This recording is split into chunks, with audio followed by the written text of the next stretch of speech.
this computer. Ok. Ok. Voy a agregar a la gente, admitir todos. ¿Ya tienes la presentación en pantalla tú o la tengo que compartir nuevamente? No, yo te aviso ahorita para compartirlo.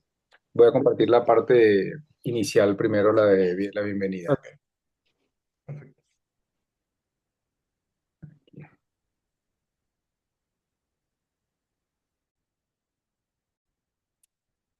Bueno, muchísimas gracias a todos por estar acá. Hoy vamos a comenzar con el segundo webinar de este ciclo que inició el capítulo de manejo e investigación de la vía aérea desde acá, desde Caracas.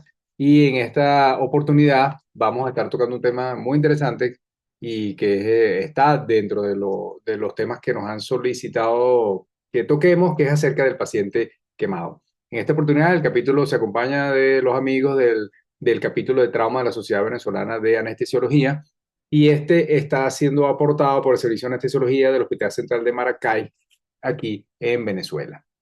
Con este scan, igualito lo vamos a poner en la página, llegan hasta todos los PDF en cuanto a este tema que están en nuestro blog. Vamos a estar acompañados de estos excelentes especialistas, compañeros, amigos, que tenemos al doctor Javier Moreno, que es anestesiólogo. Vamos a ir leyendo acerca de Javier, médico cirujano 2012 de la Universidad Rómulo Gallegos, médico anestesiólogo en 2018 del Hospital Central de Maracay. Es miembro activo del capítulo Mi Vida de la Sociedad Venezolana de Anestesiología. La doctora María Chacón, médico cirujano 2016 de la Universidad Rómulo Gallegos, médico anestesiólogo 2021 del Hospital Central de Maracay, fellow en anestesia obstétrica de la Maternidad Concepción Palacios y miembro activo del capítulo Mi Vida de la Sociedad Venezolana de Anestesiología. El doctor José María Suárez, anestesiólogo del Hospital Central de Maracay, profesor universitario de la Universidad de Carabobo, miembro,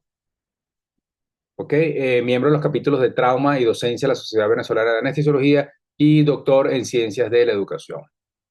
Y nuestro gran amigo José Cheo Martínez, que para nosotros es un gran honor tener a Cheo con nosotros. Una de las cosas importantes que queremos en estos webinars, siempre tener un venezolano en el extranjero invitado. Y vamos de lujo de 2-2 y en esta oportunidad con Cheo. Cheo es médico cirujano de la Universidad de Carabobo, anestesiólogo de la UCB 9396, instructor de reanimación, Comité Central de Resucitación, instructor Mi Vía de 2007 a 2015, profesor posgrado de anestesia del Complejo Hospitalario Doctor Enrique Tejera, 2008-2017, y actualmente se encuentra en el Hospital Puerto Montt y en Chile y docente de la Universidad de San Sebastián. Estos son los puntos que vamos a ver o el temario que vamos a estar tocando en este webinar. Es acerca de, por ejemplo, el paciente quemado, agudo versus crónico, en qué punto se nos complica el manejo. Dos, si podemos predecir igual que antes, hay alternativa en la predicción clínica, manejo multimodal de la vía aérea predicha, difícil, y cuando falla el plan A, cuando llegamos a la vía aérea quirúrgica.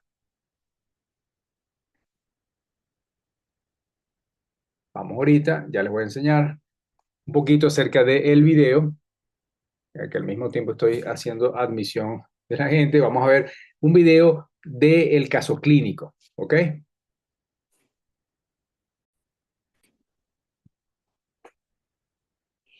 Escuchen bien que el doctor Jesús Álvarez, que es residente de tercer nivel del posgrado de anestesiología, nos va a estar explicando, hablando un poquito acerca de este Hola, caso buenas clínico. tardes.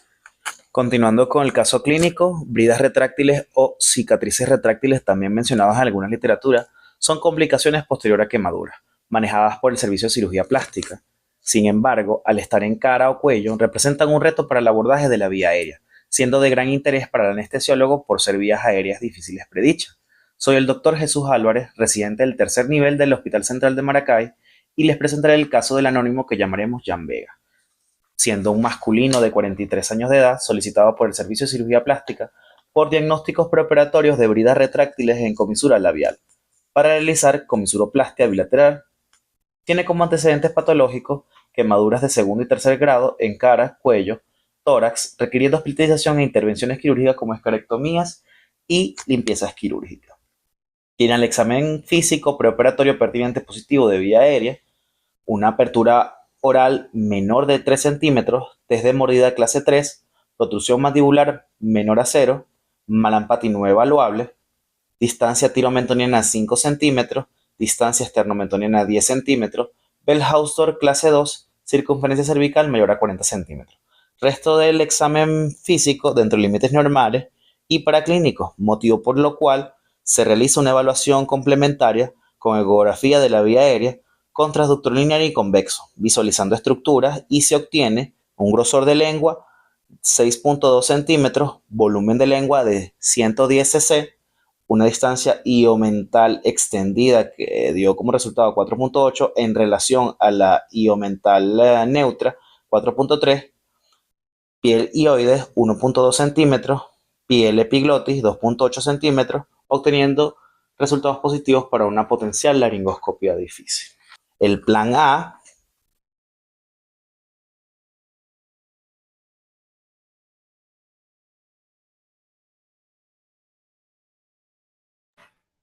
Doctor, tiene el audio apagado. Por eso digo, pensaba que me estaban leyendo los labios, Javier. Es una práctica especial en estos casos. Mira, vamos entonces a pasar a lo que es la discusión de esos puntos. Por ejemplo, en este caso, Cheo, ya que creo que ya puedes comenzar a compartir pantalla.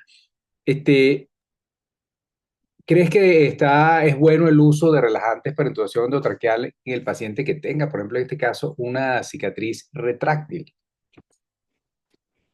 Mira, bueno, lo que pasa es que algo toco yo en la presentación.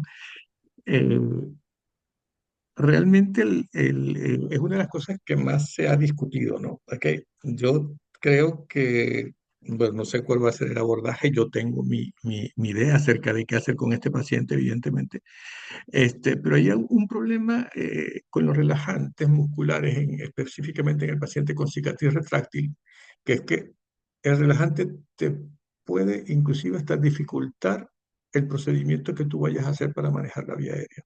¿Ok? Si bien esto no está totalmente estudiado, lo que sí está claro es que en líneas generales la cicatriz retráctil genera una fuerza contraria, me explico, por parte de la musculatura que la circunda. Cuando tú aplicas el relajante neuromuscular, tú relajas eso, ¿ok? Y el efecto neto es como que si incrementaras la fuerza retráctil de la cicatriz o la fuerza retráctil de la brida, como la quieras llamar. Entonces, ese es un tema que independientemente de la técnica que vayas a utilizar o del dispositivo que tú tengas para utilizar, es un punto a tener en cuenta.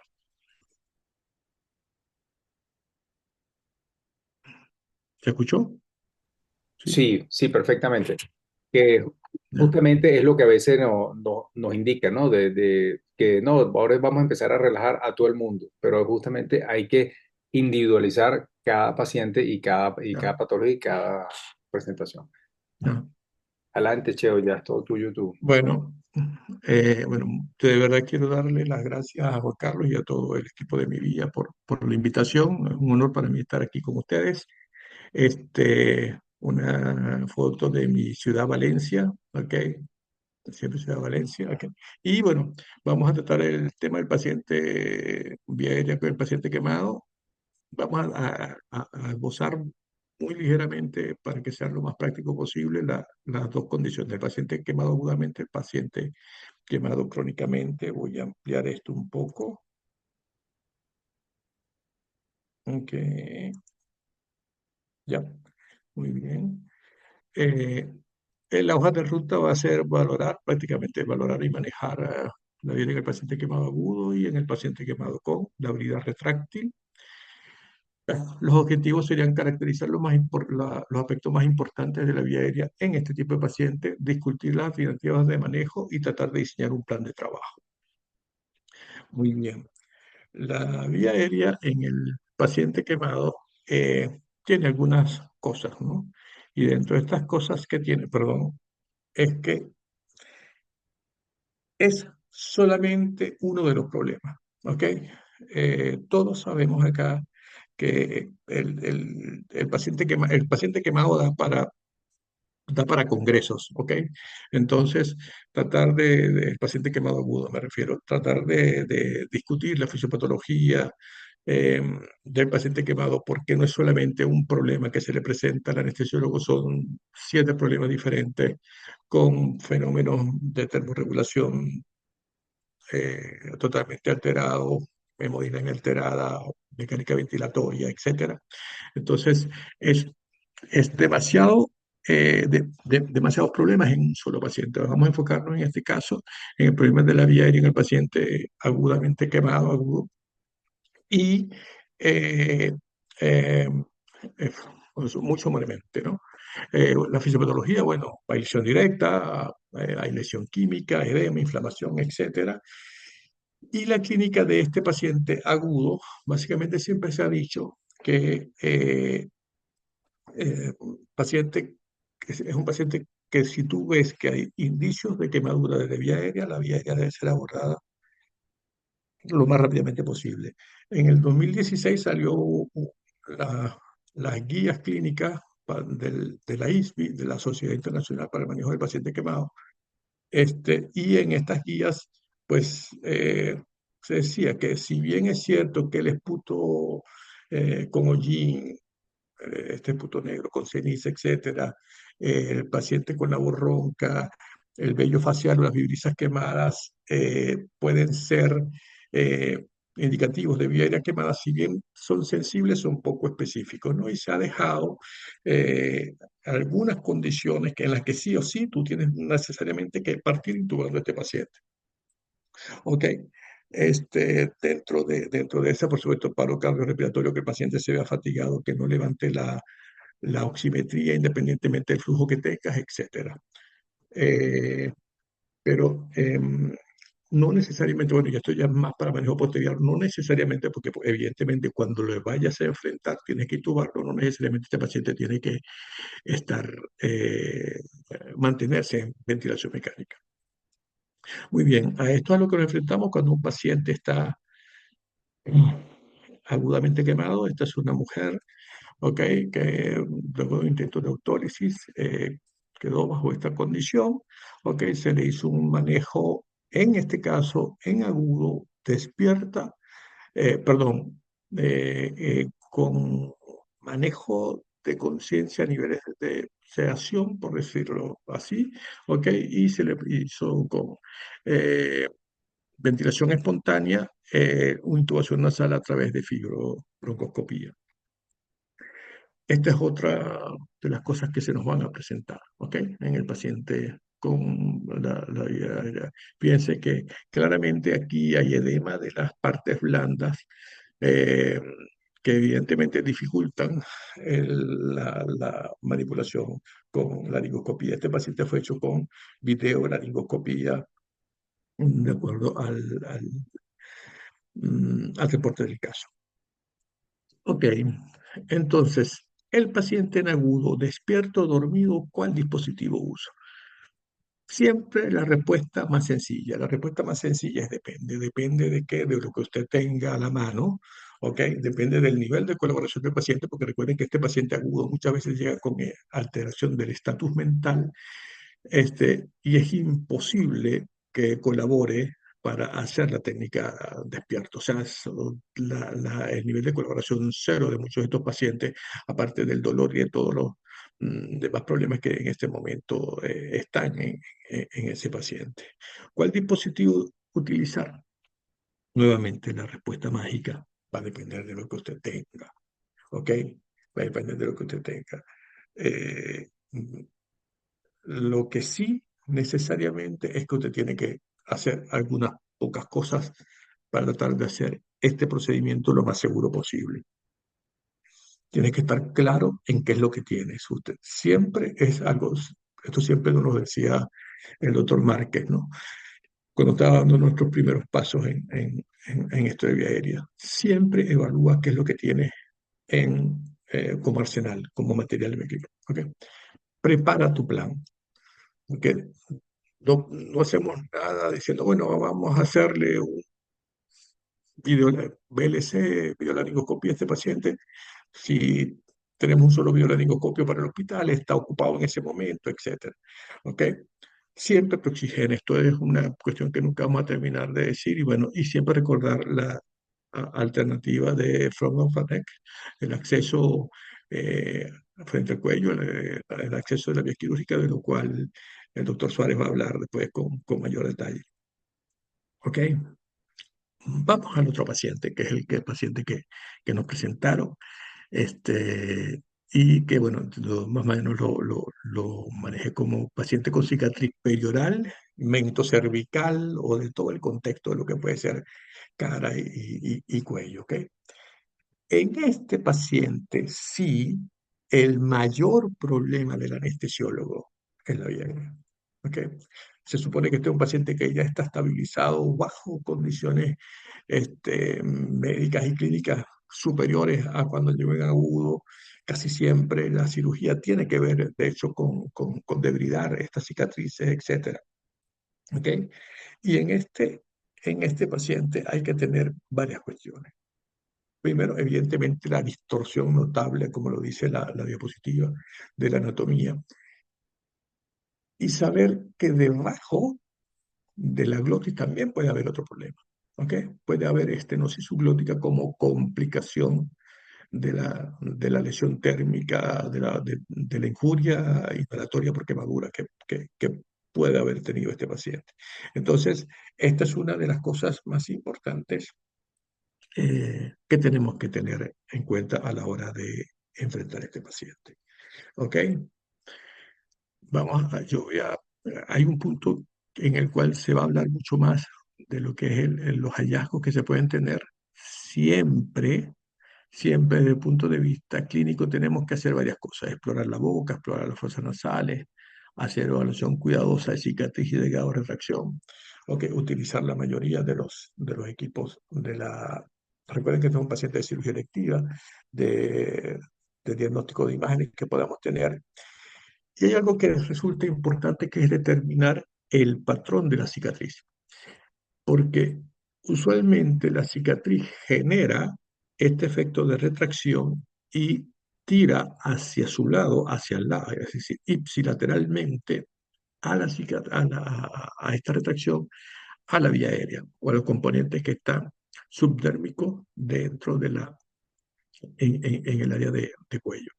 Entonces, al determinar el patrón de la cicatriz, es lo más lógico, si usted decide hacer una laringoscopía, una biolaringoscopía, o cualquier proceso que usted decida tener en ese paciente, pues eh, resulta ser que determinar ese patrón, la direccionalidad de la cicatriz, es algo que cobra bastante importancia. Este es un paciente que se parece mucho al paciente que habían presentado. En este paciente, fíjense que hay cicatrices en periorales prácticamente, ¿ok? Que van a comprometer la apertura oral del mismo. Y este otro paciente, perdón, pero más o menos comparten el mismo tipo de lesión. Fíjense que también existe en este paciente una disminución en las fosas nasales por un par de heridas retráctiles acá, debajo de las fosas nasales. Muy bien. Este paciente evidentemente tiene una limitación de la apertura bucal. Esto es lo máximo que habría. Piense que no hay retracción de cuello. No se ve tan complejo como el paciente del video. Eh, este caso es dramático también, ¿ok? Fíjense el nivel de cicatrización que tiene. Y este es otro caso. Y si ustedes me preguntan qué haría yo, los 4 casos yo creo que los manejaría de manera diferente, ¿ok? O por lo menos a 3 yo los manejaría de manera diferente. Tal vez el primero y el segundo lo maneje de la misma manera, pero el segundo, este que acabo de pasar, perdón, y este caso se pueden manejar y plantear alternativas, si usted lo tiene dentro del arsenal, en un número de manera diferente.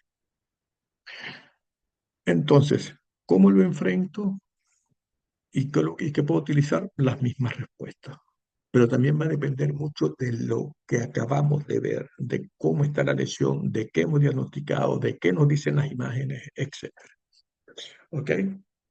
Prácticamente terminando, lo de siempre, evaluar escenario y factibilidad, prepare el plan, siempre protege, siempre recuerde estar preparado para el acceso, trabaje en equipo, tenga plena conciencia del material cual que cuenta. Nunca me voy a alcanzar a decir esto, pero para el trabajo y cúlpalo, y si algo apremia, recuerde siempre solicitar ayuda. Si algo tenemos bueno los anestesiólogos es que siempre estamos ahí cuando un compañero nos necesita. Muchas gracias, y esta es una foto del pueblo donde actualmente vivo, aquí en Puerto Varas, todos cordialmente invitados en el sur de Chile. Muchísimas gracias, Cheo. Oye, qué bonita esa foto ahí. Pensaba que era el lago Valencia, la temperatura, el cambio climático, ¿no? Mira, o sea, es súper interesante esto, porque fíjate, lo del arsenal, es como tú dices, ¿no? Siempre se dice que la vida era difícil, no es igual para todos. Muchas veces ahorita ese concepto cambia por el hecho de qué tienes a mano, de qué dispositivo tú tienes a mano para manejarla. Ya no solamente es el conocimiento de manejarla, sino qué es lo que tengo. Entonces, hacerse experto con lo que tengas. Bien, bien, bien bueno. Exactamente. Fíjate, ahorita con María tiene un trabajo bien interesante aquí para mostrarnos acerca de lo que sería la manera de prevenir de alguna manera o de visualizar de cómo podría ser un paciente si no va a ser una vida difícil o no.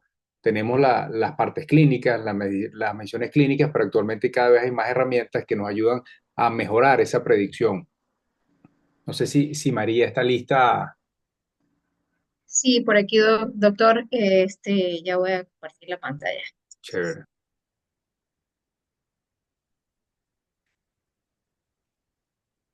Porque de verdad, María, no podríamos decir que el Malampati quedó atrás, ¿no?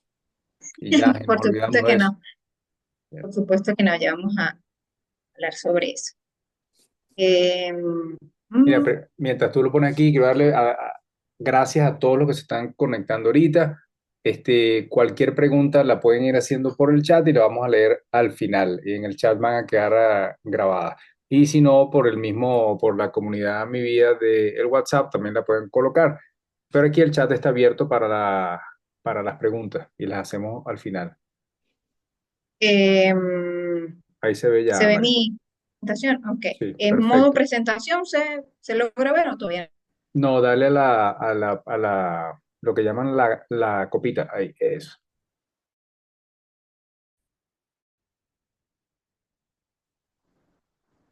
no? Ok. ¿Ahora me ayudan Sí, con... sí, perfecto. Se ve. Perfecto. Si Entonces ves vamos que a el internet continuar. está algo lento, lo que puedes hacer es pagar el video. El video, sí, creo que... A ver. Ok. Bueno, ya ahorita veo sobre eso. Y ustedes me ayudan, por favor, me avisan, pues, si escuchan lento, si ven que mi internet está lento. Gracias. Entonces, bueno, vamos a continuar con el caso. Ahora nos planteamos la siguiente pregunta. ¿Podemos predecir igual que antes? Alternativa a la predicción clínica.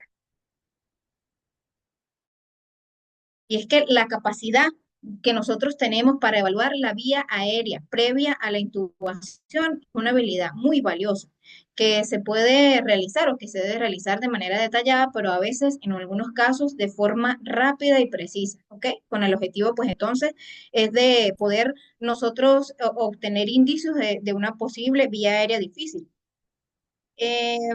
Por aquí, para colocar el anotador.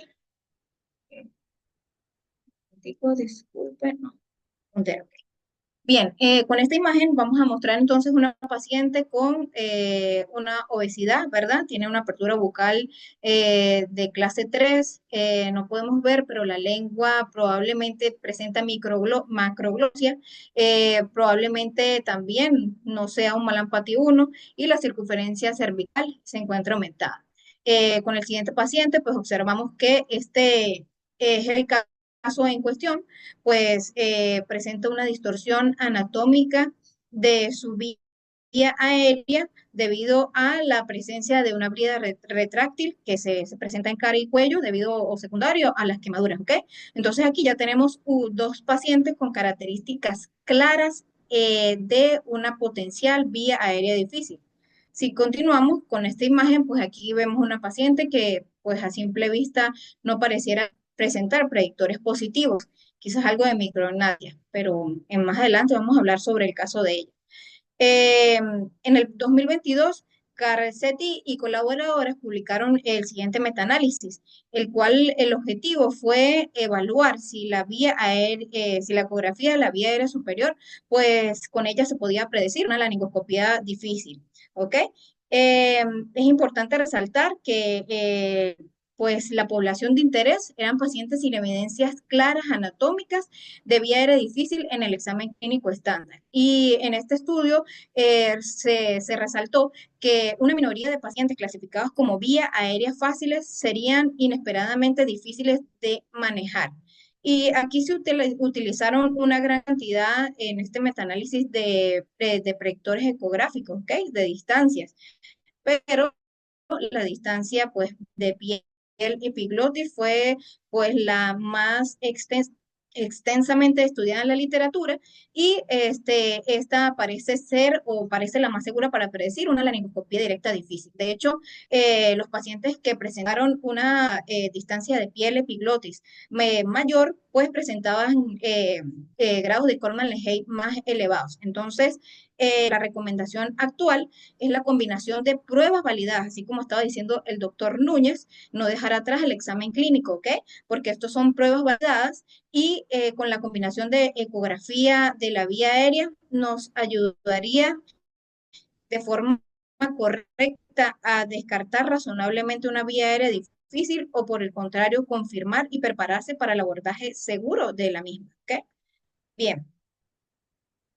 ¿Y qué necesitamos para realizar pues la ecografía de la vía aérea? Pues un equipo de ultrasonido, no cualquiera, no es necesario uno muy sofisticado. En cuanto a las ondas, pues se puede utilizar una sonda lineal y una sonda convex. En cuanto a la posición del paciente, pues este puede estar en decúbito supino o sedente. En decúbito supino, pues el operador se va a ubicar a la cabecera del paciente con el equipo de ecografía al lado o sea, en la derecha del codo del operador. Sin embargo, pues en esta oportunidad no se pudo ubicar el ecógrafo en el sentido o en la ubicación correcta, ¿ok?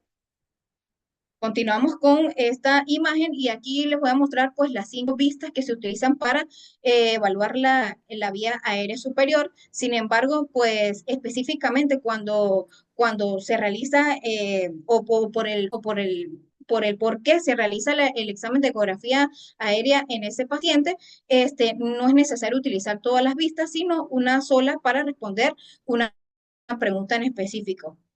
Por ejemplo, se utiliza una vista supraoidea para evaluar las estructuras de la cavidad oral. Tenemos la segunda, que es la vista tiroidea. Con ella podemos identificar la epiglotis.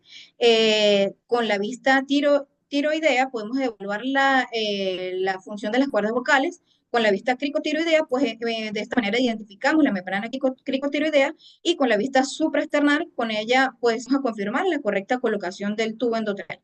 Entonces, comenzando con la primera, que es la vista supraoidea, vamos a evaluar entonces las estructuras que están en el área supraoidea y con ella obtenemos la siguiente distancia, que es la distancia iomental. Pues se realiza con el paciente en posición o laxa en posición neutra y vamos a utilizar el transductor COMS que se va a ubicar por debajo, justamente por debajo del mentón, ¿ok? En la línea media en posición sagital. Bien, para el mismo vamos a obtener la siguiente imagen y hacia la región cefálica vamos a ver una estructura curva hipoecóica que va a representar lo que es el mentón y hacia la región caudal, pues vamos a ver una estructura también hipoecóica, pero más estrecha, que va a representar lo que es el hueso hioides. Ok, una vez obtenida esta imagen, vemos aquí los músculos miloioideos, genoioideos, la superficie de la lengua, y una vez obtenida, pues entonces vamos a medir desde el borde anterior del hioides hasta el borde posterior del mentón. Entonces, si obtenemos distancias menores o iguales a 5.29 centímetros, la literatura describe que presenta una sensibilidad de 96% para predecir una laringoscopía directa difícil. Esta Esta distancia también se debe medir con el paciente con la cabeza en posición inclinada y también en extensión, ¿ok? Para sacar la relación de ellas y posterior también tomarlos como predictor. Bien. Eh, bueno, aquí tenemos la paciente anterior donde hablamos de que a simple vista pues no parecía tener ningún predictor positivo para vía aérea difícil. Sin embargo, está la doctora Giselle, anestesiólogo del Hospital Central de Maracay, quien tuvo una necesidad de realizarse una cirugía para lo cual era necesaria una intubación endotraqueal. La paciente pues tenía un malampatí 2 y fue una vía aérea difícil no prevista, para lo cual se realizó su intubación a través de una máscara laringea, una máscara laringea fast track. Cuando se realizó la ecografía de la vía aérea posterior, presentaba eh, la distancia iomental menor de 5.29 centímetros, ya presentaba 5.10, ¿ok?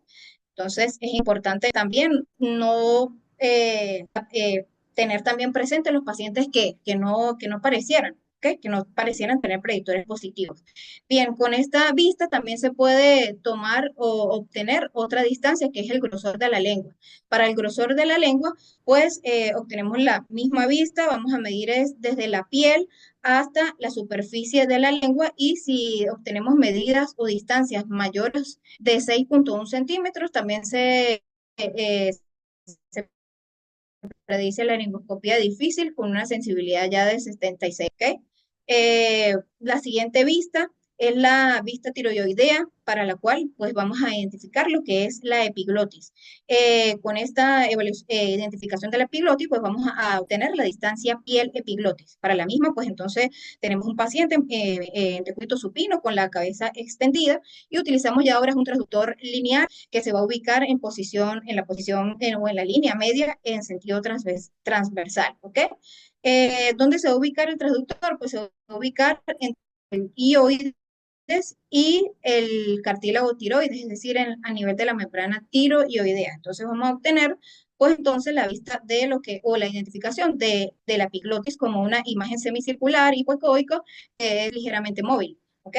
Entonces, una vez obtenida o identificada la imagen, vamos a medir la distancia que hay entre la piel y el borde anterior de la epiglotis, y distancias superiores a 2.54 centímetros predicen una laringopía directa difícil, y en los metaanálisis está relacionado con grados de Korman-Legge más altos, ¿ok? Continuamos con la siguiente, que es la distancia piel-ioides, y para la misma utilizamos el mismo transductor lineal que vamos a ubicar en la línea media justo debajo del mentón. Vamos desplazando hacia la región caudal, ¿verdad? El transductor, hasta observar esta imagen, que es una imagen hiperecoica, una línea como en U invertida, interrumpida, la cual representa lo que es el ioides. Medimos la distancia que hay entre la piel hasta el ioides, y distancias superiores a 1.28 centímetros, pues predicen una laringoscopía difícil con un 83% de sensibilidad. Y bueno, para hablar de predictores, pues realmente han salido varios predictores, pero en el 2023, Liam y colaboradores pues publicaron un resumen de los que tenían mayor sensibilidad, ¿ok? A través del protocolo DARES, que es el protocolo de vía aérea difícil evaluado a través de ecografía de la vía aérea, donde resumen pues los que tienen mayor sensibilidad, como es decir, la distancia de la piel epiglotis, la distancia iomental en posición neutra, la superficie de la lengua, la relación de la distancia entre del iomental, posición de la cabeza neutra, y posición extendida, la relación de la distancia iomental en pacientes con cabeza inclinada y posición neutra, ¿ok? Entonces, recordemos, ¿verdad? En la presentación de la ecografía de la vía aérea del paciente en cuestión, pues que presentaba un grosor de la lengua de 6.2 centímetros, ¿ok? Presentaba una distancia biomental de 4,3 centímetros y presentaba una distancia de piel epiglotis de 2,8 centímetros. Entonces podemos decir que el paciente, pues obviamente presentaba predictores ecográficos de una vía aérea difícil. Una vez identificados estos predictores, pues la DAS recomienda, cuando tienes una potencial vía aérea difícil, eh, pues identificar la membrana cricotiroidea antes de la inducción de la anestesia, no solamente en estos pacientes, sino debería ser en todos los pacientes. Y bueno, esta se realiza a través de dos técnicas, la técnica longitudinal y la técnica transversal, ¿ok? Para la técnica transversal es llamada la técnica TACA y la técnica longitudinal también es llamada encollar de perlas. Vamos a describir rápidamente lo que es la técnica transversal. Para esto utilizamos pues un transductor lineal que vamos a colocarlo en donde pensemos que está el cartílago tiroides, ¿ok? Y lo vamos a identificar como una línea hiperecoica en B invertida. Si vamos desplazando el transductor hacia la región caudal, de forma lenta, pues vamos a obtener lo que es una línea hiperecoica que significa pues la interfase aire-mucosa con artefactos de reverberación de esa misma línea que representa el aire. ¿Okay? Esta es la membrana cricotiroidea. Para estar pues bien seguros de que sea, seguimos desplazando el transductor hacia la región caudal y vamos a obtener la imagen del cartílago cricoides, el cual va a ser como una imagen en forma de herradura que es hipoecoico con unos bordes hiperecoicos en su superficie y vamos a obtener entonces la imagen del cartílago cricoides. Pues entonces ya al estar seguro nos desplazamos nuevamente hacia la región cefálico y llegamos hacia la membrana cricotiroidea nuevamente, ¿ok? Y allí lo que podemos hacer es con un bolígrafo marcar a ambos lados del transductor, en la parte superior e inferior, y unimos los puntos. El punto medio, pues ya tenemos identificado lo que es el centro de la membrana cricotiroidea. Ahora continuamos con la técnica pues, longitudinal. Y bueno, lo que vamos a hacer es con el mismo transductor lineal, vamos a colocarlo en la porción anterior del cuello, en la región supraesternal, y vamos a obtener la imagen de la tráquea, ¿ok? Entonces, una vez obtenida esta imagen, lo que hacemos es desplazar el transductor hacia la derecha del paciente, quiere decir que la parte izquierda del mismo va a quedar hacia la mitad de la tráquea, ¿ok? Y luego lo que hacemos es girar 90 grados en plano sagital y vamos a obtener esta imagen, que es una imagen en collar de perlas con una línea hiperecoica y anillos hipoecoicos. Estos representan lo que es los anillos traqueales. Una vez obtenida esta imagen, pues lo que hacemos es trasladar el transductor o deslizarlo hacia la región cefálica hasta obtener una perla oscura en forma de joroba más grande que las anteriores. Esta representaría lo que es el cartílago cricoide y más arriba está el cartílago tiroide. Entonces, entre el cartílago tiroide y el cartílago cricoide se encuentra la membrana tiroidea y lo que haríamos es desplazar una aguja entre la piel del paciente y el transductor. Eh, bueno, es importante también que cuando ya conozcamos o identifiquemos un paciente con potencial vía aérea difícil, pues la técnica ideal es una fibroscopia despierto, ¿verdad? Pero el paciente debería estar sedado y deberían aplicarse técnicas anestésicas para evitar el disconfort del mismo, por lo cual pues también se puede realizar uno de los bloqueos, el bloqueo del nervio laríngeo superior, que se puede realizar a través o guiado a través de ecografía. Para el mismo, pues sabemos que el nervio laríngeo superior pues se divide en una rama interna y la rama externa. La rama interna pasa justo por debajo del cuerno superior del hueso ioides y se mete por un agujero a través de la membrana tiroidea, ¿ok? Entonces, lo que se va a realizar es utilizar un transductor lineal que se va a colocar en la línea media del cuello del paciente en posición sagital, donde vamos a reconocer lo que es el ioides, ¿verdad? El hueso ioides y el cartílago tiroides. Una vez identificado, lo que hacemos es mover lateralmente de forma ligera para ubicarnos en el en el cuerno del hueso dioides, y una vez identificadas las estructuras, pues entramos en plano, funcionamos la membrana tiroidea y se estilan solamente 2 ml de lidocaína al 2%. Y esa misma técnica, pues la volvemos a repetir justo del otro lado. Entonces, de esta forma, pues podemos hacer el bloqueo guiado a través de ultrasonido, pues de forma más segura. Por aquí vamos a continuar.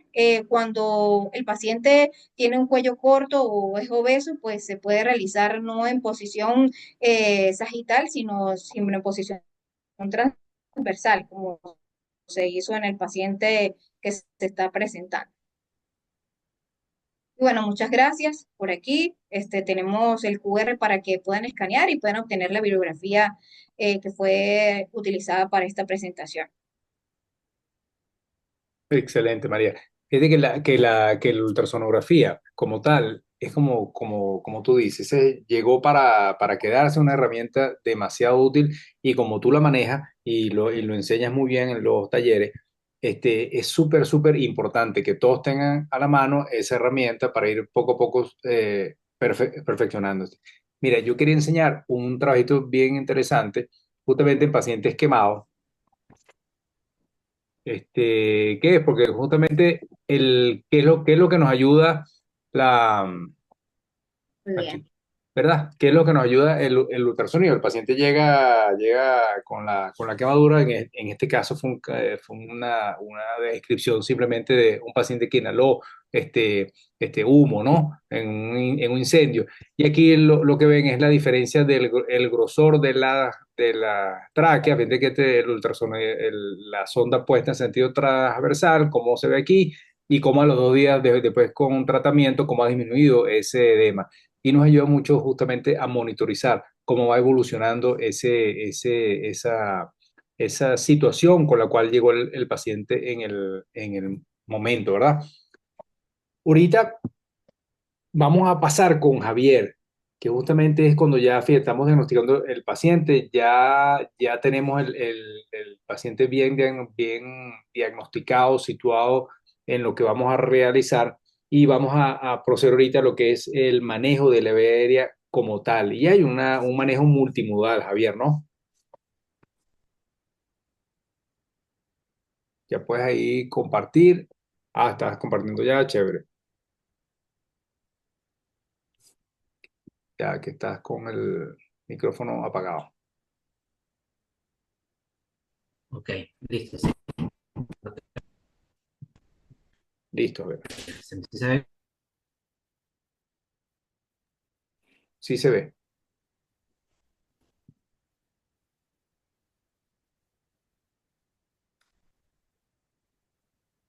Ok, ¿me escuchan? Ahora sí se Eh, escucha. Sí, perfecto, ahora sí. ¿Escucha, doctor? Ah, perfecto. Bueno, veamos la presentación. Vamos a hablar entonces del manejo multimodal de la vía aérea predicha. Ok, voy a apagar este video porque tengo un pequeño avance tecnológico en cuanto a la creación de diferentes dispositivos con costos bastante competitivos que nos ayudan al manejo de la vía aérea. En este caso, vamos a estar hablando de un manejo de una vía aérea predicha. Eso significa que tiene predictores para una vía aérea difícil. Entre los años de 1980 y de los 90 se introdujeron de forma masiva una cantidad de equipos que resultaron en avances significativos para darle mayor seguridad a estos pacientes con evidentes predictores para la vía aérea. Pero a pesar de la creación de estos dispositivos, aún existen grandes limitaciones en la capacidad de intubar a estos pacientes. Entonces, comenzamos con el desarrollo de estos dispositivos, estas técnicas para el manejo de la vida aérea. Estos fueron influenciados por supuesto, por esa tecnología que fue avanzando y fue creciendo. Y ya existen para este momento una amplia gama de dispositivos y técnicas para ese manejo. Si bien estos dispositivos fueron propios en los 60, los dispositivos supraglóticos en los 80 y más recientemente en el 2000 los videolaringoscopios. Existe un desafío en el momento del manejo de estos pacientes. Y por supuesto, esta tecnología nos puede ayudar tanto para la evaluación de la vía respiratoria, que no solamente vamos a tocar los temas o los dispositivos que son para el manejo en sí de la vía aérea, sino también esos dispositivos que nos ayudan para ventilar, no solo para intubar, sino también para ventilar. Y aún, sí, como nos comentó la doctora María Chacón, la ecografía también juega un papel muy importante en el manejo actual multimodal de la vía aérea predicha.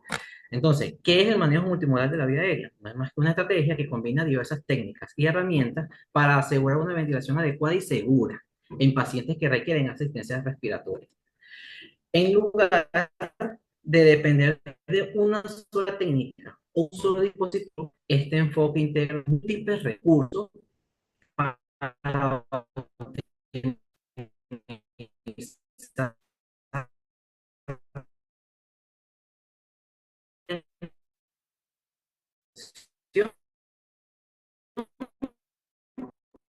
y la oxigenación. Pero vamos a dar de forma última. La megaplasia nos habla de que estos dispositivos con tanto de la intubación como de la adaptabilidad, pues estos nuevos dispositivos, esta combinación de dispositivos nos va a permitir que la pueda adaptar esos dispositivos a las necesidades particulares de cada paciente, tomando en cuenta las anatomías o las respuestas a los diferentes tratamientos. Y por supuesto, no menos importante, la evaluación de dispositivos, los cursos que combinarlo, es, es en nuestra práctica considerablemente. Cuando hablamos de manejo multimodal, nos referimos a un todo. El manejo multimodal de la vía aérea comienza desde que tenemos al paciente que nos llega y lo estamos vacíos, como sería la ecografía para la predicción de estos pacientes de vía aérea difícil. Luego, cuando lo pasamos a quirófano, lo que es el posicionamiento del paciente a través de la posición de olfateo, realizando disprestensión, colocando soportes cervicales, escapulares o hasta las rampas en los pacientes obesos. Ahí estamos hablando también de que estamos haciendo un manejo multimodal. Y por supuesto la preoxigenación, que es muy importante, como lo comentó el doctor Cheo. Tenemos que tomar en cuenta también cuál va a ser el manejo farmacológico. Dependiendo de cada paciente, eso vamos a decidir si lo vamos a manejar despierto, sedado o en anestesia general. Y el fin principal de este seminario que les estoy presentando es hablar específicamente de lo que son las técnicas invasivas y su combinación. El uso de laringoscopios, videolaringoscopios, fibroncoscopios, boroscopios. ¿Ok? Entonces, ¿cuáles son las principales combinaciones en el manejo de la vía aérea? Vamos a comenzar con una de las más usadas actualmente, ¿okay? Nueva combinación, pero bastante usada, que es la de videolaringoscopio con boroscopio flexible o con fibroscopio. Eh, Vamos a hablar primero de manera individual del videolaringoscopio, sus ventajas y desventajas. Conocemos que el videolaringoscopio va a mejorar la exposición glótica. Nos permite una buena visión de la glotis al primer intento en al menos el 98% de los casos. Sin embargo, que podamos ver todas las estructuras de la glotis nos garantiza una intubación traqueal exitosa. ¿Qué sucede con el videolaringoscopio? Que normalmente nosotros, o normalmente no, lo que debemos hacer es usar un estilete rígido dentro del tubo para darle la forma al mismo que amerita según el ángulo que cada videolaringoscopio usa. ¿Qué sucede cuando estamos introduciendo el tubo precargado con el estilete rígido? Tendemos a chocar contra las estructuras hasta justo el momento en que comenzamos a ver la punta del tubo endotraqueal. Y este choque o este movimiento errático del tubo con un estilete rígido, que como su palabra lo dice, rígido, no se flexiona, no se mueve, podemos lesionar la mucosa. Y no obstante, muchas veces estos estiletes rígidos, aún así, no tienen la curvatura que se necesita para lograr la intubación. Entonces, uno de los principales problemas del videolaringoscopio cuando se usa solo es lograr la intubación, porque no se usan las herramientas adecuadas. Muchas veces, muchos de los colegas me comentan de que les fue difícil intubar, les pregunto, ¿qué utilizaste para darle la forma al tubo? Y me dicen un guiador de aluminio. Al chocar contra las estructuras, la forma se pierde totalmente. Siempre recomiendo el estilete rígido, pero aún así con el estilete rígido muchas veces es un problema. ¿Qué sucede con el fibroncoscopio o con los boroscopios? Pues ellos van a aprovechar la vista doble pantalla cuando se combina con el videolaringoscopio y de esa manera, a través del videolaringoscopio y la imagen plena del fibroncoscopio, se pueda lograr la intubación. ¿Qué realiza o qué nos ayuda el videolaringoscopio? Nos ayuda primero que todo a desplazar las estructuras para que cuando introduzcamos el fibroncoscopio, el mismo no choque con ninguna estructura. Y luego de que vemos la punta del fibrobroncoscopio a través de la cámara del videolaringoscopio, pues podemos usar los beneficios de la punta del fibrobroncoscopio para lograr la curvatura necesaria para llegar a la entrada de la glotis. Entonces, al combinar el videolaringoscopio con el boroscopio, estamos uniendo las ventajas de los dos y disminuyendo las principales desventajas de usarlo de forma individualizada. ¿Cómo sería la técnica de la combinación del video con el boroscopio? Pues existen dos tipos de técnicas. Una, en donde un primer operador es el que está manejando el video laringoscopio y ese mismo primer operador agarra la punta del fibrobroncoscopio y lo dirige hacia la glotis, viéndolo a través del video laringoscopio, como si fuese un tubo. Y el segundo operador solamente está manejando la punta articular o articulada del fibrobroncoscopio, la cual la va a ir moviendo dependiendo como el primer ayudante o la primera persona le va diciendo hasta dónde moverla para lograr la intubación. La segunda técnica, que es la que yo me recomiendo, es la que un anestesiólogo o un operador está haciendo la videolaringoscopía y el otro operador está haciendo toda la fibrobroncoscopia. De esa manera, cada uno tiene un trabajo en específico y no se combina. Creo que es la manera más, eh, creo que es la mejor manera de hacer esta combinación. Por supuesto, lo que les estoy hablando está muy bien documentado, no son simplemente algunas que otras prácticas, sí está bien documentado con estudios de grande índole que pueden revisar en cualquier otro momento. Entonces, al usar esta combinación y en el momento que hacemos la videolaringoscopia, una de las otras ventajas es que vamos a disminuir la fuerza que vamos a ejercer contra las estructuras y por supuesto todos los cambios hemodinámicos que causamos con una videolaringoscopia. ¿Cuáles son una de las principales desventajas del fibro? Pues eh, que el operador realmente pueda practicar de manera habitual. Pero por supuesto sabemos que la cantidad de pacientes con predictores de vía aérea difícil son bajas.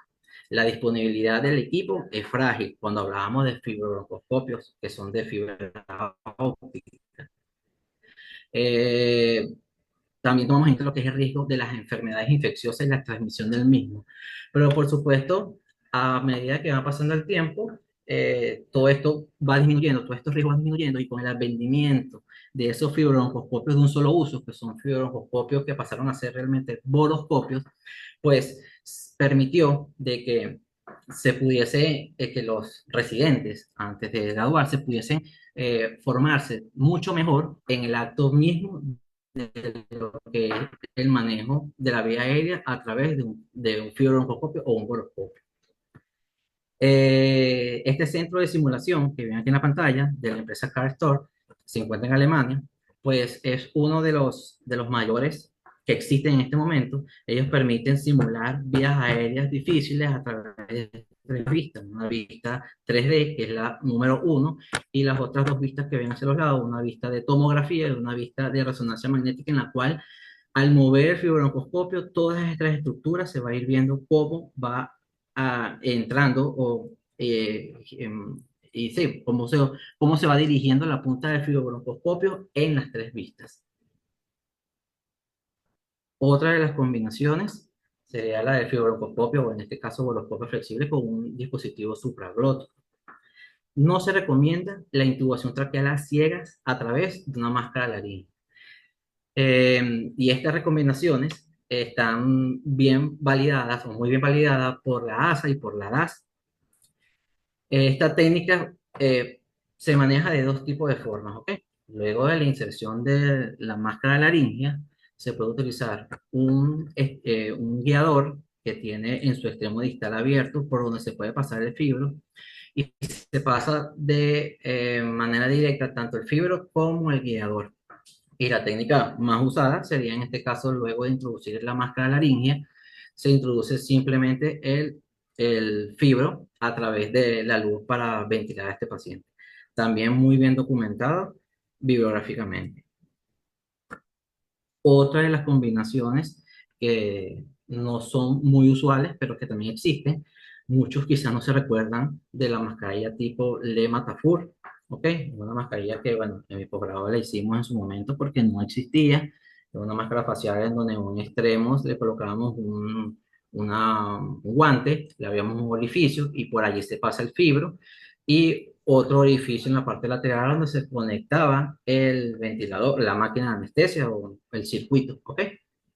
Luego, por el desarrollo tecnológico, pues se creó la máscara, que es la que vemos del lado derecho. Y la combinación del fibrobroncoscopio con esta máscara permite la oxigenación, ventilación e intubación del paciente en el mismo momento en que se está haciendo el procedimiento. ¿Ok? No se deja de ventilar al paciente, son unas de los principales beneficios. ¿Ok? Otra de las combinaciones de un biolaringoscopio como lo que se le podría llamar un estilete articulado. Em, Hay un dispositivo que la usan los cirujanos bariátricos que se llama Goldfinger. Ese Goldfinger es un dispositivo diseñado para cirugía laparoscópica. Es un estilete que se utiliza para la colocación correcta de las bandas gástricas, cirugía bariátrica. La ventaja de este equipo, que no fue creado para eso, es que se puede precargar con un tubo, tiene una punta articulada y trabaja como un estilete articulado. En este estudio hicieron más de 15 videolaringoscopías utilizando este dispositivo y se dieron cuenta que, que mejoraban el manejo, que reducía el tiempo de intubación y mejoraba el manejo de estos pacientes cuando se usaba este dispositivo, que por supuesto no fue creado para ello. Otro de las combinaciones, videolaringoscopio con dispositivos supraglóticos. Pensarán quizás que es una locura. Digamos, ¿cómo vamos a introducir una máscara laringea y ya tenemos una hoja de un videolaringoscopio allí en la vía aérea? Hablarán y pensarán, "Mm, ¿qué tamaño será esa apertura bucal de ese paciente para lograr esta combinación?" Pero sí existe y está documentado también. Las inserciones a ciegas de los dispositivos supraglóticos, ¿verdad? Para las vías respiratorias resultan en una mala posición en al menos un 50-80%. Eso nos indican los autores de este trabajo. Y ellos pudieron demostrar que la inserción guiada por visión de videolaringoscopio, lo que le llamaban a ellos una técnica de inserción, detección y corrección. Eso significa que ellos insertan el videolaringoscopio y luego la máscara laríngea. A través de visión directa del videolaringoscopio, detectan que hay una posición incorrecta de la máscara laríngea, por lo que pueden corregir de manera inmediata. Y esto garantiza una colocación casi perfecta de la máscara laríngea. Por supuesto, esto amerita que el paciente tenga una apertura bucal adecuada, pero ellos pudieron demostrar que con esta combinación se logra al menos casi un 100% de la colocación de las máscaras laringeas de manera correcta. Van a disminuir las fugas, van a disminuir las lesiones de la vía aérea por posicionamiento incorrecto o por aumento excesivo de la presión del balón, porque bueno, cuando vemos que tenemos fugas, lo que hacemos es aumentar la presión del balón y aumentamos sin tomar en cuenta los daños en la mucosa. Pero si colocamos la máscara laringe guiada con un videolaringoscopio y la colocamos desde el primer momento muy bien, entonces vamos a inflar el balón de manera correcta y vamos a ventilar al paciente de manera correcta. Y por último, y otro de las combinaciones, este es un estudio que se realizó de un prototipo. Es un fibrobroncoscopio que tiene en su punta un sensor para CO2. Por supuesto, esto fue creado por los chinos y los chinos son los que están trabajando en el desarrollo del mismo. Esto es un dispositivo en el cual, en el momento que se está introduciendo el fibrobroncoscopio, él te va a indicar, como ven en esta imagen, van a indicar con flechas a cuál es la región o cuál es la zona o el cuadrante en donde hay una mayor concentración de CO2. Esa punta del fibro te detecta cuál cuadrante tiene la mayor concentración de CO2 o de CO2 del expirado, que proviene, por supuesto, de la respiración del paciente o de la tráquea en este caso, y le indica hacia dónde debe mover el fibrobroncoscopio, hacia dónde debe moverlo. Si se fijan aquí en esta primera imagen, el punto indica que está en el cuadrante superior izquierdo y sí pueden ver que la apertura de la tráquea está aquí y en las demás imágenes pueden ver lo mismo. Indica que hacia abajo a la izquierda, está arriba, indica la derecha. En fin, dice hacia dónde es la desplazación perfecta de la entrada de la rota. Estos son unos estudios que todavía están en prototipo, se están haciendo los estudios, lo están usando en este caso para evidenciar cuál es la capacidad de entrenamiento que tienen los residentes. Pero bueno, esperemos que en algún momento pudiésemos disfrutar de ello. Entonces, bueno, ¿qué podemos concluir del manejo multimodal de la vía aérea? La introducción de técnicas y dispositivos no estándar, porque disculpe, la mayoría de los dispositivos o de las combinaciones no son estándar, eh, podrían ser o podrían superar aquellos problemas que se presentan cuando se usan dispositivos solos, ¿ok? Pero aún así, igual pueden fallar. Y bueno, lo último que nos quedaría a nosotros sería una vía quirúrgica. Estas técnicas o disposición pueden no ser lo adecuado para una actividad diaria como anestesiólogo, pero es importante que sepamos que existen, que los conozcamos y que si tenemos esos dispositivos, en algún momento llegará el paciente correcto para usar la combinación correcta. Muchísimas. Mil gracias, Javier. Gracias por esta demostración que justamente nos lleva a entender que mientras más dispositivos tengamos a la mano, nos va a ayudar a que ese primer intento de abordaje de la vía aérea sea el más exitoso posible. Justamente llega un momento en el cual, por ejemplo, que es el tema que va a tratar ahorita José María, es acerca del abordaje como tal cuando nos cambia, pues tenemos diferentes tipos de planes. En la planificación, por ejemplo, siempre se habla que tienes que tener un plan A, un plan B, y los gringos, por ejemplo, por supuesto, porque combina con su dialecto, el plan B es simplemente estar preparado para un plan C, ¿ok? Entonces, esa planificación es lo que nos ayuda a que seamos exitosos en algún momento. Justamente, José María, de lo que hablar ahorita, es cuando nos falla ese plan A, que tenemos que ir entonces a en qué momento deberíamos ir a una vía aérea quirúrgica, ¿no, José? Sí. Buenas noches, gracias por la invitación, doctor. Vamos a hablar como esto es trauma, más que todo es el manejo del quemado en un paciente politraumatizado también puede estar asociado al mismo. Entonces vamos a ver cómo es que pasamos en ese momento. Si es una vía difícil, lo podemos entubar. Situación no ventilable, no entubable, vamos a ir a la vía aérea quirúrgica. Entonces déjeme compartir la pantalla. Ok.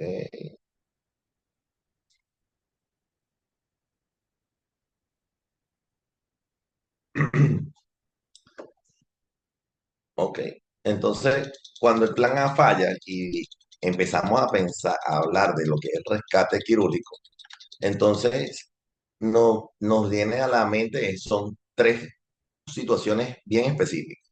Una, cuando el paciente es una intubación difícil, los casos en los cuales nos es imposible intubar. Ese paciente que preparamos nuestro fibro, preparamos el videolaringoscopio y hacemos nuestro primer mejor intento con las manos más especializadas y no logramos abordar la vía aérea. Entonces, allí es cuando decimos a dónde voy. ¿Voy a una vía aérea quirúrgica o voy a ir para el plan B? El plan B, ya sabemos, ya les voy a ir hablando un poco más. Recuerdan ustedes los algoritmos de manejo de vía aérea difícil, donde nos va a decir que el plan B, quién es el plan C y quién es el plan D, cómo vamos a ir avanzando. Otro momento difícil es cuando hacemos la primera intubación, pasamos el tubo y vemos que no hay CO2 o no vemos capnografía y empezamos a escuchar ese monitor que empieza ese tono agudo, empieza a volverse grave y en vez de darle taquicardia al paciente, le da taquicardia a nosotros como anestesiólogos cuando empezamos a sentir o a escuchar que la saturación viene en descenso y no podemos ventilar al paciente, es decir, la oxigenación, el intercambio gaseoso, que es lo que más me interesa en este paciente, en este tipo de paciente, porque el paciente sabemos muy bien, nuestra consigna es, el paciente no muere por falta de tubo, sino por falta de ventilación o de oxigenación, nos convierte en la necesidad de hacer un abordaje urgente de la vía aérea. Y bueno, empezamos con la estrategia de rescate. ¿Qué tenemos nosotros a nuestra disposición? El arsenal que nos hablaba el doctor Cheo temprano sobre el arsenal que debemos de tener. Tener una ventilación jet, tener las máscaras laringeas para poder rescatar al paciente, poder ventilarlo adecuadamente. Entonces, buscamos el algoritmo de vía aérea difícil de la ASA, que uno lo ve a simple vista, también especificado, bien determinado qué es lo que debemos hacer, pacientes que sean difíciles de intubación, que no podemos, que sea difícil la negoscopia, que tengan tengan necesidad de un acceso quirúrgico. Pero de todo ello, lo que me llama la atención es que entre el desarrollo del algoritmo tenemos un momento cuando pensamos que el paciente ya es difícil y debemos hacer un abordaje quirúrgico del mismo, de manera inicial, cuando te dice el cirujano de cabeza y cuello, en el caso de cabeza y cuello, o el paciente que tiene traumatismo facial, decimos, mira, ese paciente va con una traqueotomía porque sencillamente fue una herida de arma de fuego en la mandíbula y tiene destrozada el maxilar y el maxilar superior e inferior y necesitamos hacer una traqueotomía y colocarle una sonda, una gastrostomía de alimentación y vamos con una vía aérea quirúrgica de inicio. O cuando el paciente, en el mismo algoritmo, es el paciente que nos presenta una dificultad a la ventilación. Y después de esa ventilación, cuando no es efectiva, avanzamos a la vía aérea quirúrgica. Entonces, pasamos de ese momento del plan A al B, el C y el D, pero en una manera en menos de 5 minutos, por lo cual la decisión del anestesiólogo, en este caso nosotros como expertos, es estar preparado para este momento. Ese paciente que llega a la primera, que te dice el cirujano, mira, yo le voy a hacer una traqueotomía porque ese paciente sencillamente ya va a haber una obstrucción de la vía aérea. Hay dos momentos, se puede hacer una traqueotomía despierto. Yo tuve un momento, una experiencia de una traqueotomía despierto, donde un paciente tiene un tumor de base de lengua y el cirujano le decía, no, yo le voy a hacer la traqueotomía despierto. Y yo como anestesiólogo allí, esa experiencia era una situación bastante desagradable, ver el paciente que se quejaba por dolor, que se quejaba por dificultad para respirar, que tenía la saturación baja, y decirle al paciente, la única opción era decirle respira suave como para mantener una oxigenación, un flujo de aire laminar a través de esa pequeña obstrucción o ese pequeño orificio de aire que le estaba pasando a ese paciente para garantizar la oxigenación. O cuando consideramos hacer la intubación, o hacemos una inducción anestésica y no podemos y necesitamos hacer el abordaje de la vía aérea difícil. En la otra cita, al final de este algoritmo también vemos que cuando no podemos ventilar, la necesidad de la no ventilación, pacientes no ventilables, no intubables, es imperiosamente el abordaje de la vía aérea difícil. Y en pacientes de trauma, en pacientes quemados, sobre todo el cabo agudo, la imagen que nos mostró el doctor Cheo temprano, ese paciente que ya sabemos que tiene la vía aérea superior y la estructura del facial es quemada, nos dice que tenemos que hacer un abordaje de la vía aérea posiblemente invasiva, abordaje anterior del pueblo, prepararnos para el FONA, porque ese es lo que nos viene. Entonces les traigo un artículo sobre el manejo del trauma, en pacientes de trauma, en todos estos pacientes de trauma que sospechamos lesión cerebral, porque si tenemos un paciente que tenemos traumatismo craneoencefálico, posiblemente también tienen lesión cervical. Y las lesiones cervicales, sabemos nosotros que el desplazamiento, la acentuación, la hiperextensión, pudiéramos agravar el cuadro de la lesión primaria del trauma. Entonces, de este artículo, lo que yo quiero sacarle es la estrategia, la mnemotecnia Lemon, que es de limón, que es una estrategia rápida, una evaluación de 5 segundos, donde vamos a ver el cuello y la cara del paciente, vemos si hay alguna lesión en cara y cuello. Vamos a evaluar lo que es a través de la evaluación de los 3-3-2, que serían nuestros tres dedos de apertura bucal, tres dedos desde el hueso hioides a la punta del mentón y dos dedos por debajo del hueso hioides al tiroides. Entonces nosotros podemos hacer así, tres dedos en la boca, tres dedos del hioide al mentón y dos dedos por debajo del mismo hioides a la tiroides y nos hace una evaluación rápida. Otra es si el paciente tiene collarín, tiene inmovilizaciones, el test de Malampati siempre se va a mantener, a pesar, tiene unos niveles de evidencia bastante fuertes sobre la predicción de la vía aérea difícil, Malampati nunca se va a salir de eso.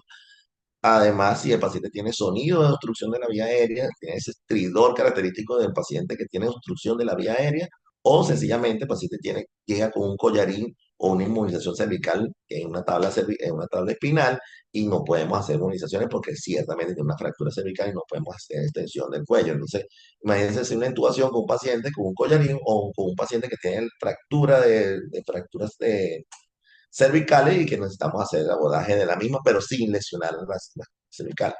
Entonces, la DAS nos da una guía rápida, como dice, el plan A, plan B, plan C, plan D, donde el último es la cricotiloteotomía de emergencia dentro de la misma, dentro del valor de cada uno. Cuando falla en la laringoscopia, que hacemos la primera laringoscopia, falla, vamos al dispositivo supraglótico para tratar de ventilarlo, como le dije, es ventilación, oxigenación, lo más importante antes que intubarlo. Entonces, cuando falla uno de esos, buscamos nuestra herramienta, nuestro arsenal que tenemos, podemos colocar jet. No, no tengo jet porque no tenemos ventilador jet. ¿A dónde voy? Es decir, tengo supraglótico. No tengo supraglótico, doctor, porque la máscara supraglótica, la máscara laringe supraglótica que teníamos se dañó y ahora no tengo supraglótica. Es decir, falla de la vía aérea en la videolaringoscopia o la laringoscopia directa. No tengo dispositivo supraglótico de oxigenación. La ventilación con mascarilla se vuelve imposible. Esos 5 minutos que tenía de preoxigenación lo estoy perdiendo, la saturación viene en descenso, ¿qué debo hacer? Es decir, ¿qué hacen ustedes?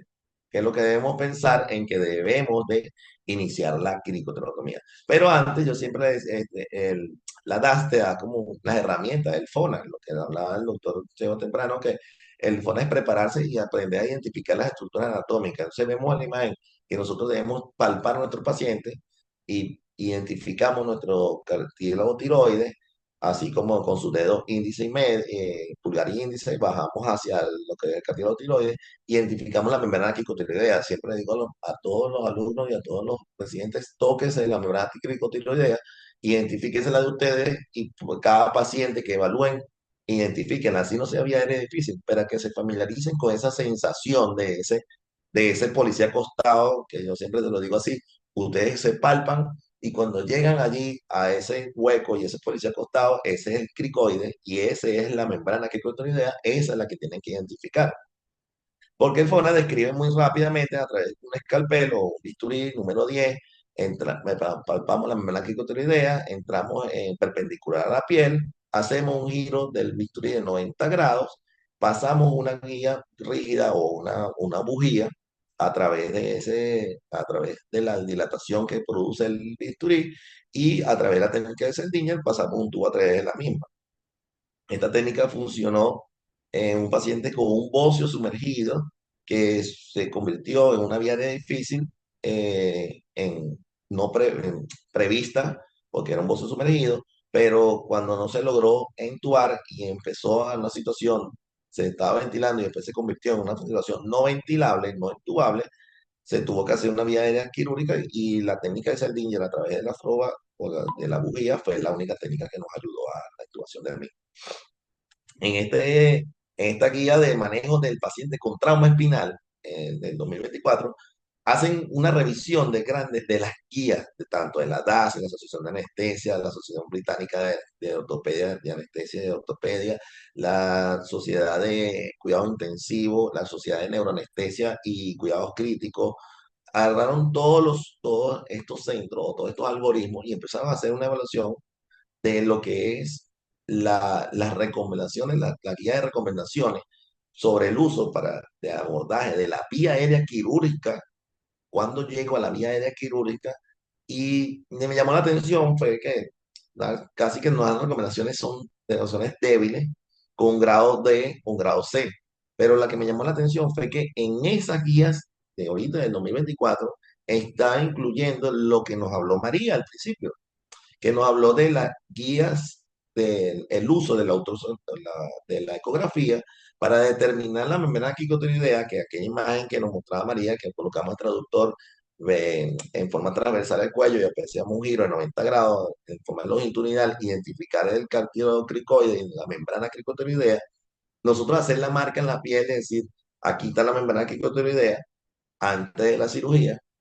como una guía mental y una guía física para que ustedes más adelante, si les toca hacer una vía aérea quirúrgica o un FONA de emergencia, que esos son esos 5 minutos, ese minuto de oro que tienen que hacer para poder rescatar al paciente antes de que entre en una parada cardíaca o una parada respiratoria, entonces el eco sigue siendo una herramienta ahora mucho más precisa. No es solamente tocarla, como les estaba diciendo la imagen de tocarla, sino que ahora sería con el eco, más la demarcación y determinación quizás de una guía de Seldinger. Lo hacíamos nosotros, una guía de Seldinger, y la colocábamos allí en la membrana, hacíamos un bloqueo de la membrana arterial, colocábamos una guía de Seldinger para tenerla ubicada por si acaso sea necesario hacer una vía, una crico de emergencia. Entonces, eso sería en los pacientes que verdaderamente ustedes están pensando que va a ser difícil, o si tienen el uso del dispositivo de la ecografía y tienen las destrezas y habilidades que también debemos de desarrollar como anestesiólogos, destrezas y habilidades en ecografía y las destrezas y habilidades en este tipo de técnicas de abordaje del cuello o de abordaje de la cricotirotomía, entonces es importante que nosotros la desarrollemos. Entonces, eh, la técnica de la CRICO dice que es una técnica segura, efectiva, de manejo de emergencia, te ayuda a la oxigenación, si es por aguja, ayuda un poco a la oxigenación, pero no es técnica definitiva, pero si es con un tubo endotraqueal, como la técnica del DAS, de hablan tubo número 6, pueden ustedes inflar el balón y ventilar al paciente hasta que termine la cirugía. Es fácilmente accesible en la parte anterior del cuello y se necesita poco equipo. Solamente necesitamos una hojilla de bisturí, un mango de bisturí, la bujía y el tubo endotraqueal. Tres cosas que pudiéramos tener nosotros a la mano. Sencillamente, tenerlos preparados ahí en la mesa, en la metroplan, en nuestra mesa quirúrgica, entre comillas, no solamente la enfermera y el equipo quirúrgico vestido, sino que también nosotros tener preparado eso. Para eso necesitamos hacer entrenamiento. Y cuando uno piensa en eso, y uno, si yo creo que de verdad voy a hacer una vía aérea quirúrgica o ese paciente es potencialmente un paciente que no lo voy a poder entubar, así tenga el fibro, así tenga el abordaje, tenga el videoneuroscopio o tenga la máscara laringea, que pueda entubar a través de la máscara laringea. Tengo todos los equipos, siempre nos ha pasado que muchas veces tenemos todo y cuando vamos, llega un momento en el cual no logramos entubar y tenemos que proceder a hacer una vía aérea quirúrgica, tenemos que decidirlo en cuestión de tiempo. Cuando nos dice, cuando la saturación está ya por debajo de 90. Ya cuando sabemos que la saturación está de 90, sabemos que la presión arterial de oxígeno posiblemente está entre 60 y 55 milímetros de mercurio, y ya de ahí, esa curva de disociación de la hemoglobina, que yo digo, ya la hemoglobina dice, no, ya no estoy a transportar más nadie de oxígeno y el tejido a nivel celular está en hipoxia y ahí empezar, como dice Cristo, a padecer, empezamos a bajar la saturación, entramos nosotros en paro y entramos nosotros en taquicardia y, y estrés por este momento. Entonces, evaluación rápida, precisa de la vía aérea del paciente, obstrucción, si hay obstrucción, la capacidad de oxigenación es importante para nosotros saber cómo podemos oxigenar. todas las guías de manejo de vías difíciles. Dicen que se debe oxigenar al paciente durante todo el procedimiento. Entonces, la máscara que nos mostró Javier al inicio, esa máscara que era que pudiéramos nosotros entubar, pasar el fibro, pero también a la misma vez darle oxígeno al 100% al paciente, eso es ideal que tengamos nosotros cada vez que pensemos en un paciente que vamos a hacer el procedimiento quirúrgico del abordaje del anterior, de la cara anterior del cuello. El equipo debe estar los tubos adecuados, tener las cánulas, estar el equipo completo, el cirujano está atento, la instrumentista, el personal de enfermería está atento, el circulante de anestesia saber que puede suceder eso y que tiene que tener a nuestra mano nuestro dispositivo y normalmente se debe realizar profesionalmente altamente calificado con conocimiento profundo en la técnica, anatomía y riesgos potenciales.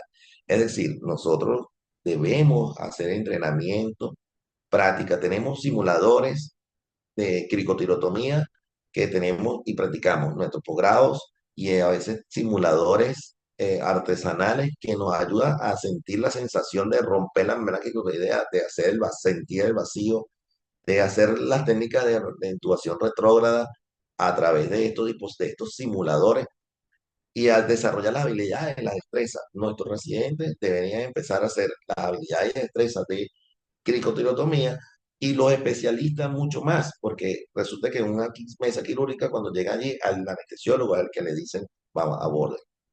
En conclusión, y para terminar, debemos estar preparados para el inesperado. Siempre ustedes tienen una vida difícil y deben estar, preparen la crico al final, no importa que tengas algo, pero siempre prepara la crico. Y el desafío de nosotros es saber qué debemos hacer en cualquier momento. Muchas gracias. Dale, muchísimas gracias, José María. José María es un gran amigo que ahorita está haciendo un excelente trabajo en dos capítulos súper importantes de la Sociedad Venezolana de Anestesiología, como es el de Trauma y Educación. Y muchísimas gracias siempre por estar presto para colaborar en todos estos casos. Voy a pasar ahorita a la última parte del video que nos presentaron del hospital para comentarlo al final, sacando que hiciera más o menos un poco comenzando en el mismo orden o sea, Cheo, Javier, María y José María, un ejemplo de una conclusión en cuanto a esto para que se lleven a casa todos nuestros participantes. Ya voy a pasar ahorita el videito que está aquí. Perfecto. De abordaje se sugiere una intubación despierta con fibrobroncoscopia flexible, motivo por lo cual se realiza también marcaje de la membrana cricotiroidea para potenciar el acceso quirúrgico como un plan alternativo.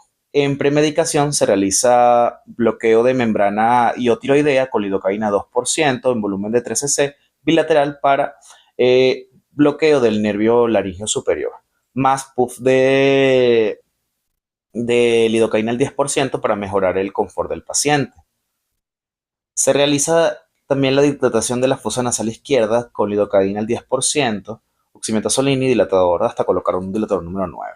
Se traslada al quirófano con monitorización estándar tipo 2 según ASA, obteniendo parámetros dentro de límites normales. Se coloca FIO2 a 0,8 y se preoxigena durante 5 minutos a volumen corriente.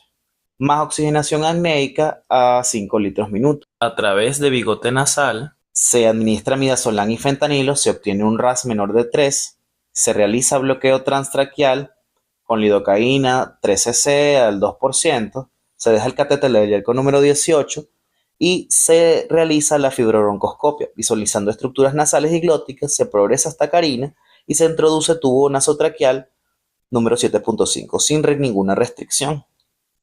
Se verifica la posición del tubo, se retrae la fibra y se conecta a ventilación mecánica y se coloca en modo volumen control con parámetros de ventilación protectiva. En un mantenimiento con aire oxígeno con una FIO2 a 0,3 más sevoflurano a 1.2 CAN más endovenoso. Transoperatorio, el paciente estuvo hemodinámicamente estable sin ninguna alteración. Al finalizar el acto quirúrgico se decide la emersión del paciente. Bajo criterios de extubación se extuba y se traslada a la recuperación donde se mantiene monitorizado.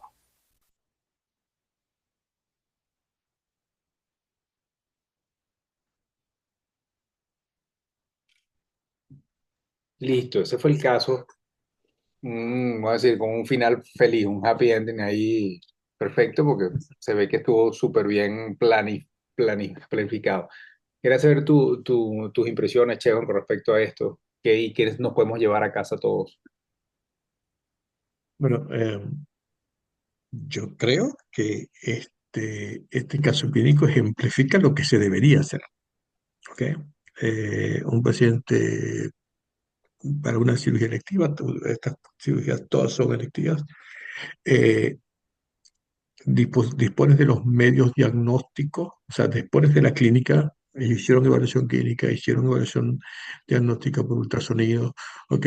Se determina claramente que es una vía aérea difícil, tienes cómo manejarlo con fibrobroncoscopía, de todas maneras dejas eh, la alternativa del acceso del front of neck access y creo que es así como, o sea, me gusta muchísimo lo que acabo de ver. Creo que este residente se ve que está formándose bajo criterios y parámetros extraordinariamente buenos. Buenísimo, Cheo, claro que sí. Vamos con Javier. Sí, no, no, bueno, como les comenté en mi presentación, pues el manejo multimodal de la vía aérea comienza desde que el paciente lo estamos conociendo. Y ahí comenzamos a optar por diferentes estrategias que nos van a ayudar a nosotros a lograr el fin común o el fin último, que en este caso, cuando nos llega a estos pacientes de emergencia, es intubar y ventilar. Por supuesto, no siempre es intubar. Lo importante siempre va a ser ventilar. En este paciente nos llega, lo valoramos, muy bien le hacen la ecografía, se le hacen los bloqueos en el cuello para poder usar el fibroscopio posterior. eh, por supuesto, la primera opción que se decidió en este caso fue usar solo el fibrobroncoscopio, pero fácilmente se puede haber usado. Luego de haber logrado la intubación, nos dimos cuenta que se puede haber usado también la combinación de videolaringoscopio con fibrobroncoscopio. Pero en este caso, teníamos las cánulas específicas para realización de fibrobroncoscopio, por lo cual las estructuras que íbamos a desplazar con la combinación con el videolaringoscopio ya estaban desplazadas. Entonces, si bien este primer intento de fibrobroncoscopio o boroscopio fuese sido ineficaz, pues fuésemos usado un segundo plan B, que fuese sido la combinación con un videolaringoscopio que en otros casos lo hemos usado y ha sido perfectamente o ha salido perfectamente.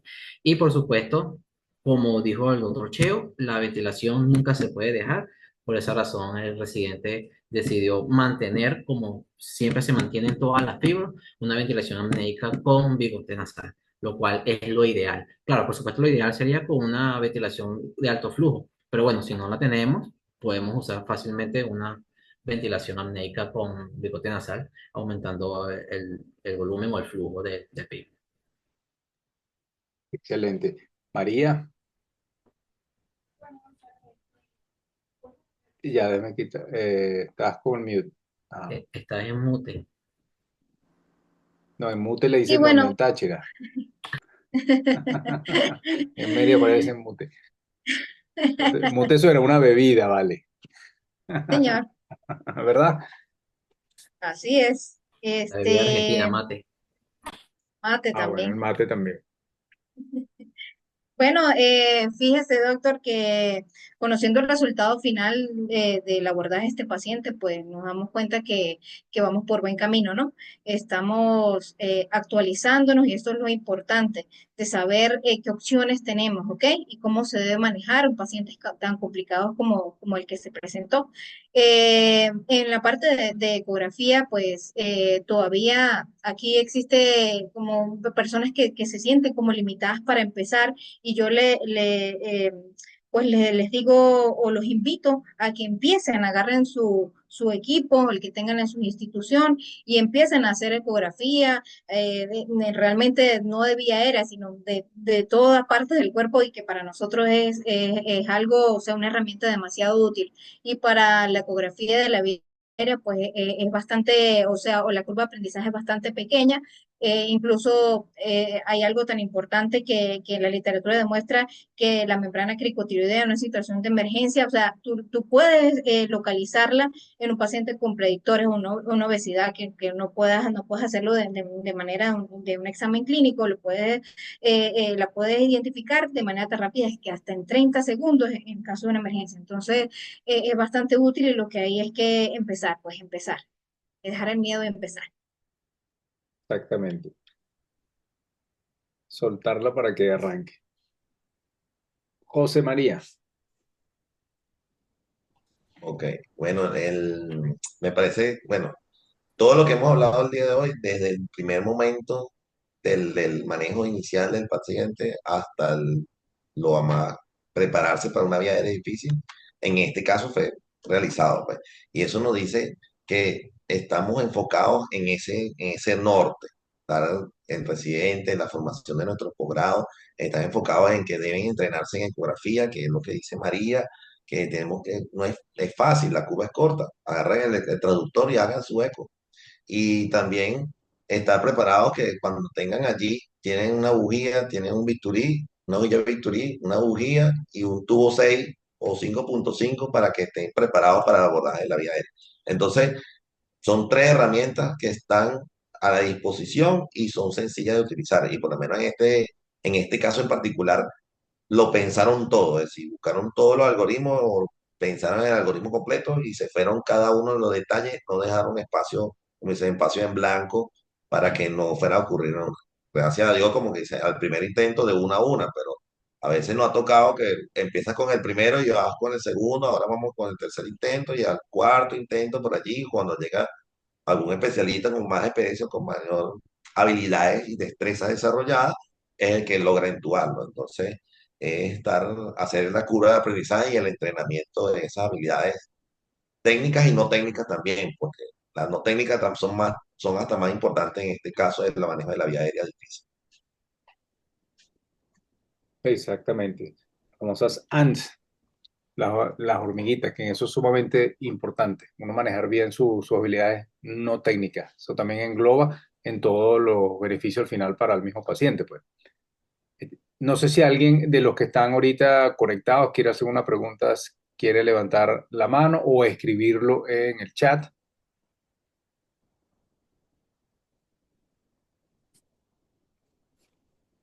Hay ya una pregunta acá. No, no es pregunta. El doctor Mendoza que nos da las gracias. Ok.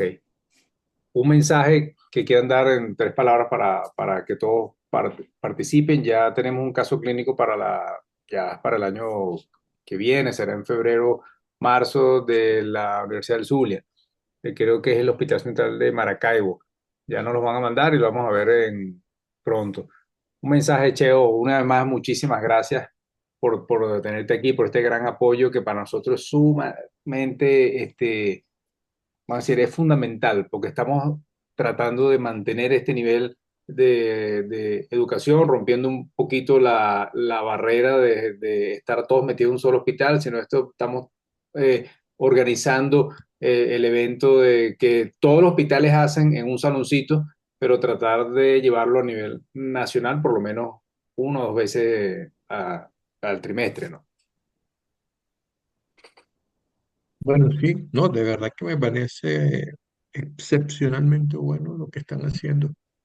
Um, yo, bueno, que estoy acá y que gracias a Dios estoy pudiendo ejercer la docencia acá en el posgrado de anestesiología de acá del Hospital de Puerto Montt, pues, veo que de verdad que lo que hice, ¿no? Y esto lo demuestra claramente, esto que se hizo acá en el Hospital Central de Maracay. Yo creo que no tengo palabras para decir lo orgulloso que estoy de lo que se está haciendo ya. De verdad que me parece que los frutos se están dando, como alguna vez lo decía Xavier, y que de verdad que estoy muy orgulloso de haber participado y darte las gracias a ti por haberme invitado. Muchísimas gracias a todos una vez más y Y antes saludo de... a los demás ponentes, bueno, José María, si voy este año, por allá voy. Y bueno, a ver si nos vemos. Javier, saludos, saludos, doctora. Bueno, yo también quería Qué Un aprovechar bueno. primero placer. que todo para darle las gracias al doctor Núñez. De verdad que es excelente esto que está haciendo, que esté tomando en cuenta cada uno de los posgrados por estado y que también estemos incluyendo a los residentes. De verdad que es un acto excelente. Creo que esta es primera vez que lo veo de esta manera, tan organizado como lo está haciendo. Me parece súper excelente. También quiero agradecer al residente, a Jesús Abraham, pues presentó el caso muy bien, lo manejó perfectamente. La ayuda que recibió de los adjuntos en ese momento fue de colaboración, porque realmente el conocimiento lo tenía y lo puso en práctica y lo pudo demostrar. ¿Ok?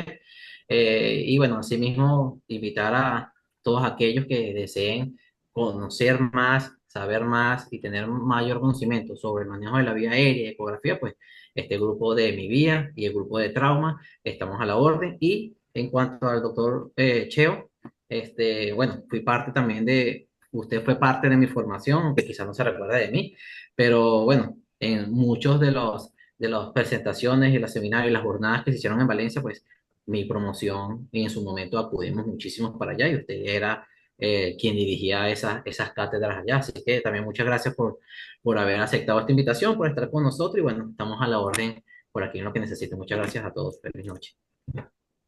Antes de irnos, le voy a pasar esto, un pequeño propaganda. Esto nos vamos a ver, Dios mediante, en Carnaval del año 2025. Vamos a realizar el tercer Evalá Venezuela. Va a ser febrero 27 y 28 y el sábado 1 de marzo en el Hotel Pipo Internacional.